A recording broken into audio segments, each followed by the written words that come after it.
क्या पढ़ रहे हैं हम? Microeconomics. What do you mean by microeconomics, Adya?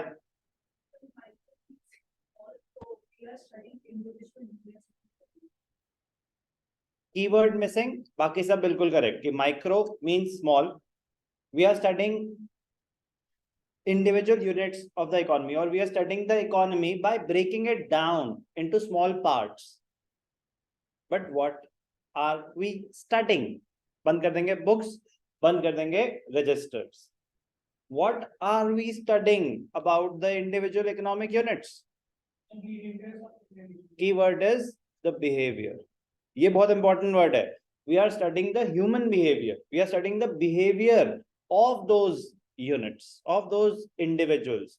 Individuals may be consumers. Individuals may be producers. What are we studying? We are studying their behavior. क्योंकि हम एक ही aspect study कर रहे हैं. Behavior with respect to taking economic decisions. उसमें भी बड़ा limited चीज हम ये नहीं कि behavior कैसा है ये लड़का, कैसी क्रिकेट खेलता है, कैसा taekwondo, no. We are just studying the behaviour with respect to taking economic decisions. Now what do you mean by economic decisions? Economic decisions matlab how do you earn your living, how do you satisfy your wants. Means end. Economics में ये term बहुत ज्यादा use होंगी. Means how do you meet your ends. Means to an end. ये line कौन explain कर सकता है कि मीन्स क्या है, एंड क्या है? कोई ट्राई करना चाहेगा? यस.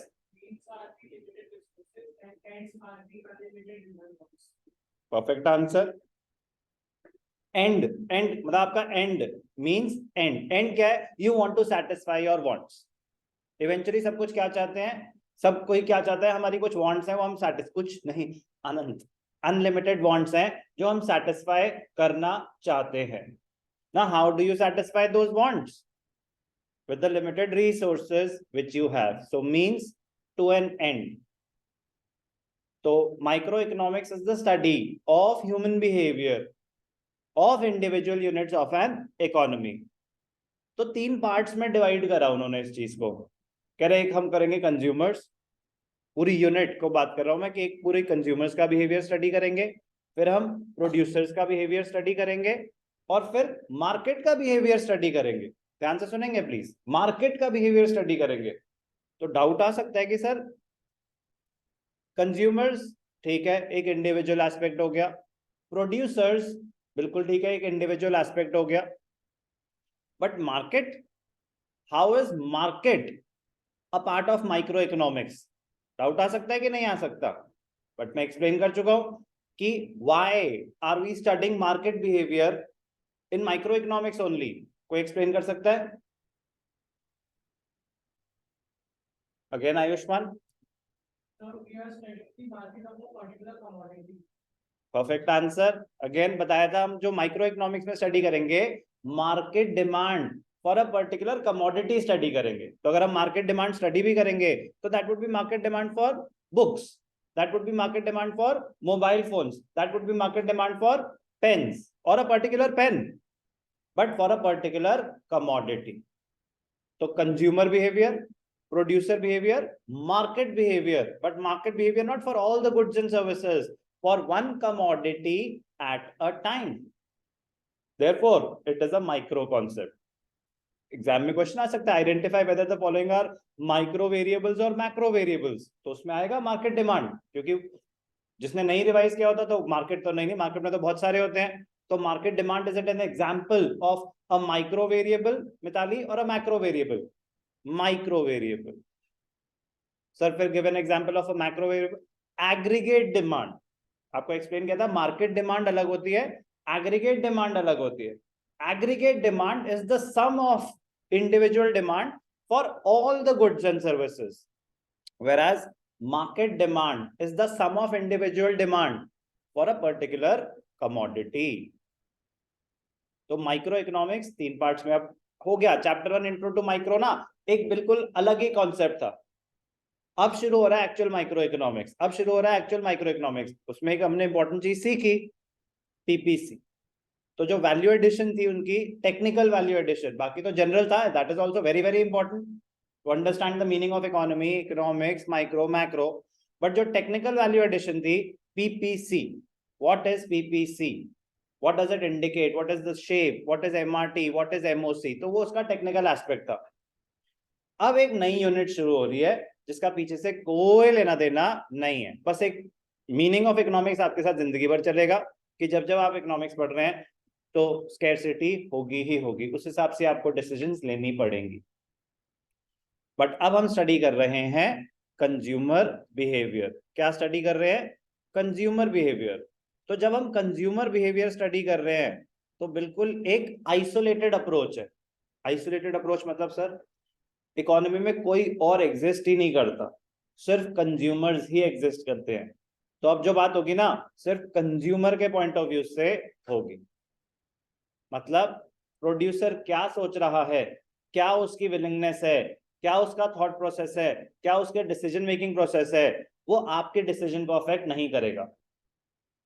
तो सर लेकिन ऐसा थोड़ी ना होता है. बिल्कुल नहीं होता, बिल्कुल नहीं होता. तो ये हाइपोथेटिकल रूल्स हैं सारे के सारे, इमेजिनरी. बहुत सारी चीजें ना अजम्पशन बेस्ड है, बहुत सारी चीजें अजम्पशन बेस्ड है. But be very very careful जब आप कंज्यूमर बिहेवियर स्टडी कर रहे हो. कंज्यूमर बिहेवियर में हम क्या क्या स्टडी करेंगे? आपका सबसे पहले आएगा कंज्यूमर्स इक्विलिब्रियम. सर ये इक्विलिब्रियम का मतलब क्या होता है देखेंगे अभी. फिर हम स्टडी करेंगे theory of demand, concept of demand, law of demand क्या होता है, फैक्टर्स अफेक्टिंग डिमांड क्या होते हैं, और लास्ट में सीखेंगे इलास्टिसिटी ऑफ डिमांड. तो जस्ट एन ओवरव्यू कि हम पूरी डिमांड की यूनिट्स में, कंज्यूमर्स बिहेवियर की यूनिट में पढ़ने क्या वाले हैं. 3 चैप्टर्स में डिवाइडेड है, किसी बुक में 4 चैप्टर्स में डिवाइडेड है, that is immaterial. Point is कि 3 कैटेगरीज में डिवाइडेड है कंज्यूमर का बिहेवियर. पहले हम एनालाइज करेंगे कंज्यूमर इक्विलिब्रियम क्या होता है, फिर हम पढ़ेंगे ये कॉन्सेप्ट ऑफ डिमांड क्या है, लॉ ऑफ डिमांड क्या है, फिर हम स्टडी करेंगे इलास्टिसिटी ऑफ डिमांड क्या है. इक्विलिब्रियम का मतलब कोई बता सकता है? कंज्यूमर तो पता है ना, consumer the person who consumes. एक होता है producer, the person who manufactures और प्रोड्यूसर्स. कंज्यूमर जो कंज्यूम कर रहा है. अभी इस पोजीशन में, इस रूम में मैं कंज्यूमर हूं या प्रोड्यूसर? गुड, मैं प्रोड्यूसर हूं. मैं एक सर्विस प्रोड्यूस कर रहा हूं, मैन्युफैक्चर कर रहा हूं. तो जरूरी नहीं कि गुड्स की बात हो रही हो, सर्विसेज भी प्रोड्यूस हो सकती है. आप इस सिचुएशन में अभी एक कंज्यूमर हो. मैं हमेशा प्रोड्यूसर ही रहूंगा या मैं कंज्यूमर भी हो सकता हूं? हमेशा प्रोड्यूसर रहूंगा. इस रूम के बाहर मैं मार्केट में गया और मैंने कहा कि भाई साहब छोले भटूरे देना, राघव ने खाना नहीं खाया. तो मैं कंज्यूमर हो गया या प्रोड्यूसर हो गया? तो हो गया कंज्यूमर. आपने कहा मैं तो जिंदगी भर प्रोड्यूसर ही रहूंगा. मैंने तो यहाँ की बात नहीं करी. मैंने तो ये पूछा ना कि क्या मैं हमेशा प्रोड्यूसर ही रहूंगा? No, it depends on the situation कि उस सिचुएशन में आप क्या हो. तो कंज्यूमर जो कोई गुड्स या सर्विसेज कंज्यूम कर रहा है, प्रोड्यूसर्स जो उसे प्रोड्यूस कर रहा है. ये टर्म तो क्लियर है ना. पॉइंट है इक्विलिब्रियम क्या होता है. इक्विलिब्रियम भूल जाओ इकोनॉमिक्स. आप सोचो कि आपने कभी कोई मूवी का नाम सुना हो इक्विलिब्रियम, या कभी कहीं टर्म सुनी हो इक्विलिब्रियम. इक्विलिब्रियम का मतलब क्या होता है?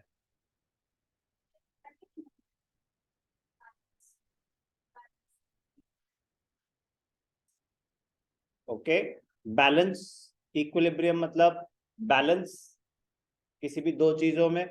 ओके, हो सकता है. Anyone else? Equilibrium, we have maintained और अटेन्ड इक्विलिब्रियम. इक्विलिब्रियम का मतलब होगा एक ऐसी पोजीशन जहां पे आप मैक्सिमम सेटिस्फैक्शन अचीव कर सकते हो. इक्विलिब्रियम, इक्विलिब्रियम एक ऐसी पोजीशन होती है, state of rest. State of rest मतलब इससे बेटर नहीं हो सकता. एक ऐसी सिचुएशन कि जिससे बेटर नहीं हो. किसी भी सिनेरियो में इक्विलिब्रियम वो पॉइंट होगा कि ये बेस्ट पॉसिबल सिनेरियो है, ये बेस्ट पॉसिबल सिनेरियो है. तो अब आ जाता है कंज्यूमर के पॉइंट ऑफ व्यू से. ये कंज्यूमर इक्विलिब्रियम कब अटेन करता होगा? As a consumer. As a consumer आप क्यों आए आज ट्यूशन? पढ़ना चाहते हैं सर. आप अपनी एक वांट सेटिस्फाई करना चाहते हैं, आप पढ़ना चाहते हैं, ठीक है ना. आपने ब्रेकफास्ट क्यों किया? सर मैंने नहीं किया. मान लेते हैं किया, तो क्यों किया? भूख लगी है, एनर्जी चाहिए, again to satisfy a want. Point is कि जो भी कंज्यूमर कंज्यूम कर रहा है वो कोई ना कोई वांट सेटिस्फाई करने की कोशिश कर रहा है।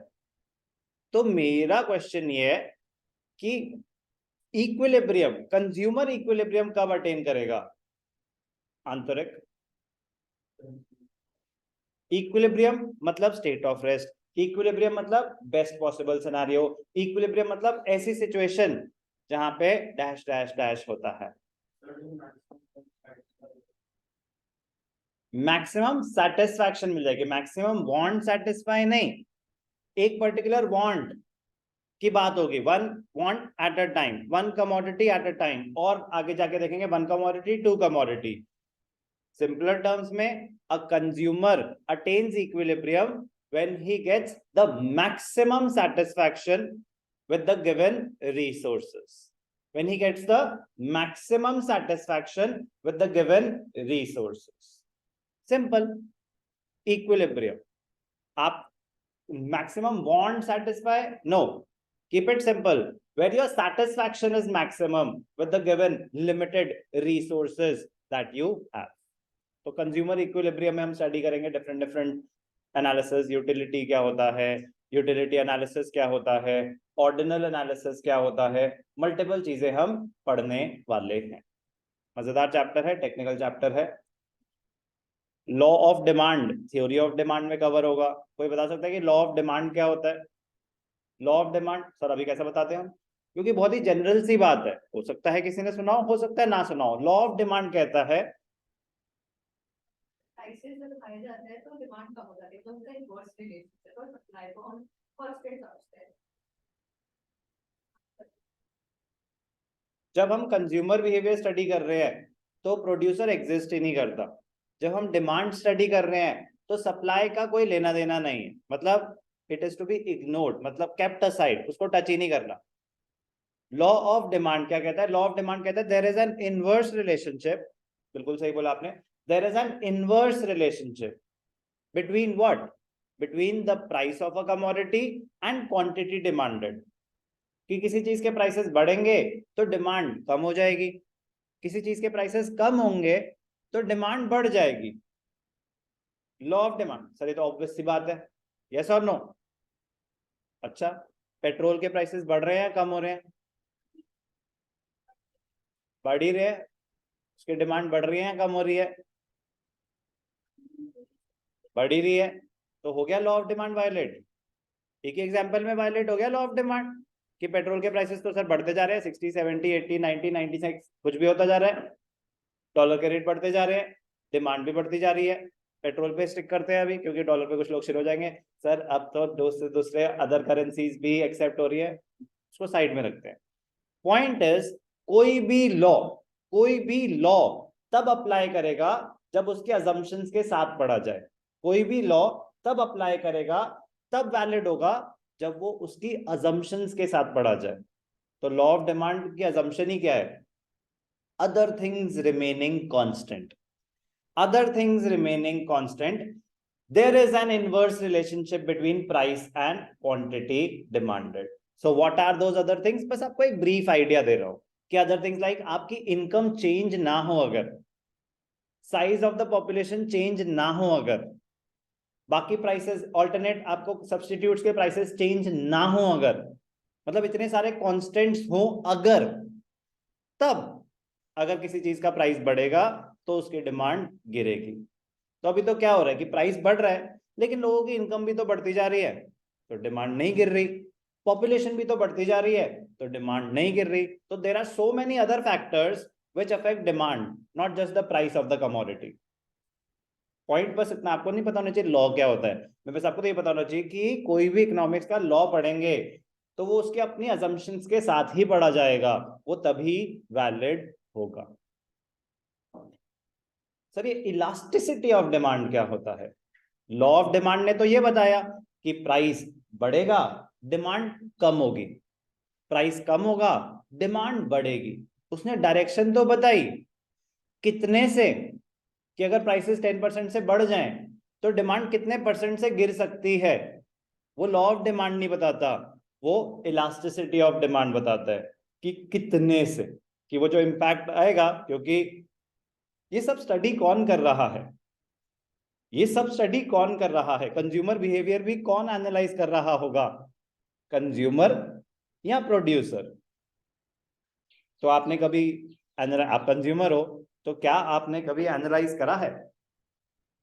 क्यों सर, मैंने पढ़ा नहीं, आज पढ़ लिया, अब मैं आगे से एनालाइज करूंगा। ये सब कौन एनालाइज करता होगा? कंज्यूमर बिहेवियर कौन एनालाइज करता होगा? कंज्यूमर, प्रोड्यूसर या गवर्नमेंट? गवर्नमेंट भी हो सकती है आपके हिसाब से। अभी नहीं पता होगा किसी को, 2 मिनट में पता चल जाएगा।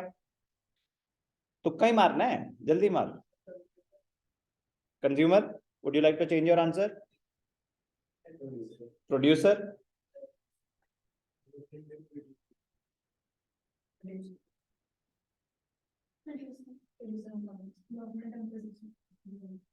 प्रोड्यूसर नहीं तो दोनों बोलना फिर।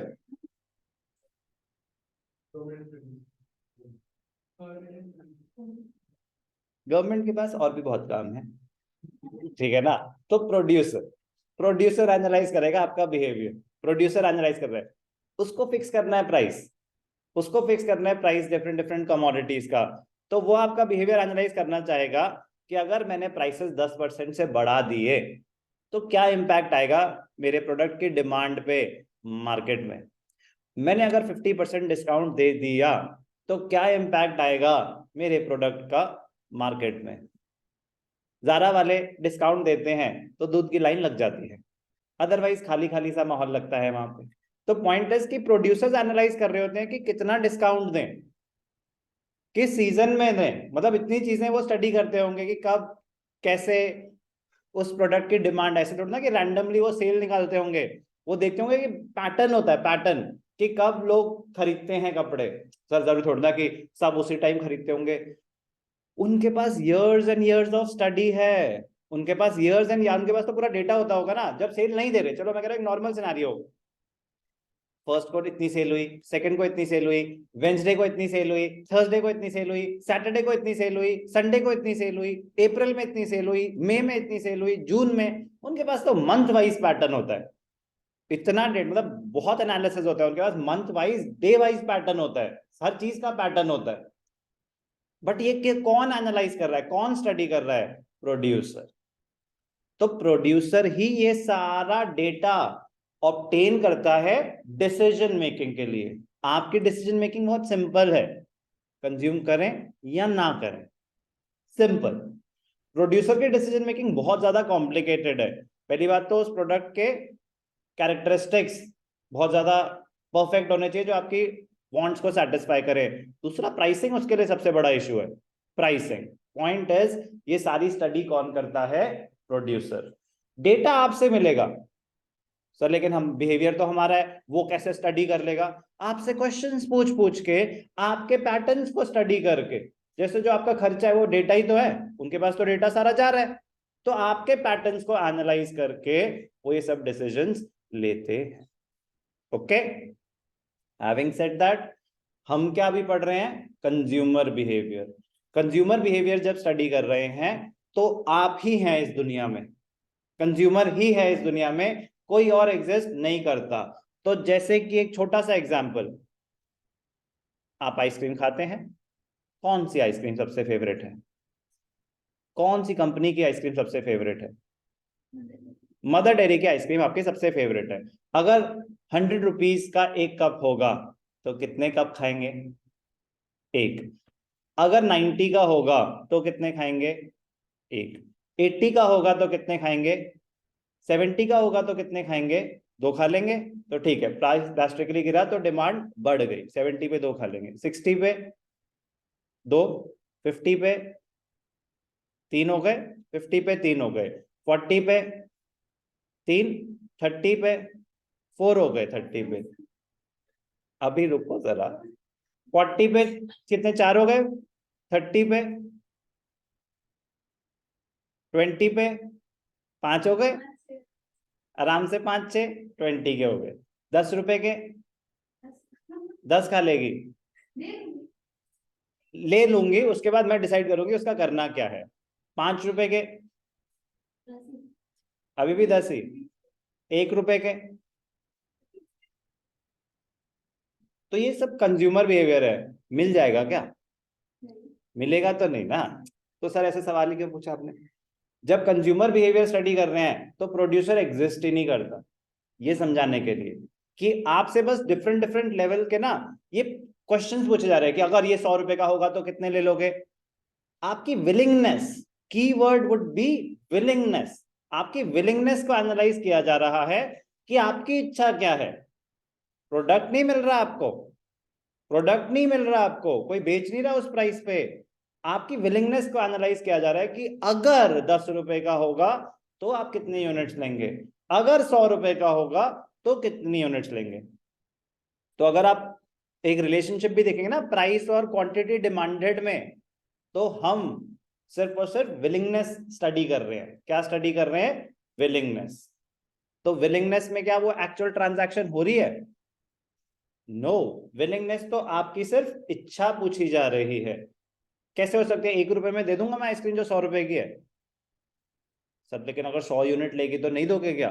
दे दूं कि ना दूं? आप बन जाओ मैं आइसक्रीम मैन्युफैक्चरर, कोई 100 रुपए की चीज है जो वो कह रहे हैं कि अगर 1 रुपए की दोगे ना, अगर 100 रुपए की दोगे तो मैं 1 ही लूंगी, लेकिन अगर 1 रुपए की दोगे ना तो 100 ले लूंगी। तो क्या दे दोगे? क्यों नहीं दोगे? करेक्ट।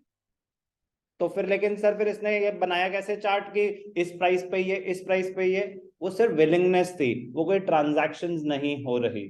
तो विलिंगनेस वर्ड भूलना मत पूरे कंज्यूमर बिहेवियर में, कि हम सिर्फ और सिर्फ क्या स्टडी कर रहे हैं? एक कंज्यूमर की विलिंगनेस। ओके, चलो introduction to consumer's behaviour done. अब कहानी शुरू करते हैं।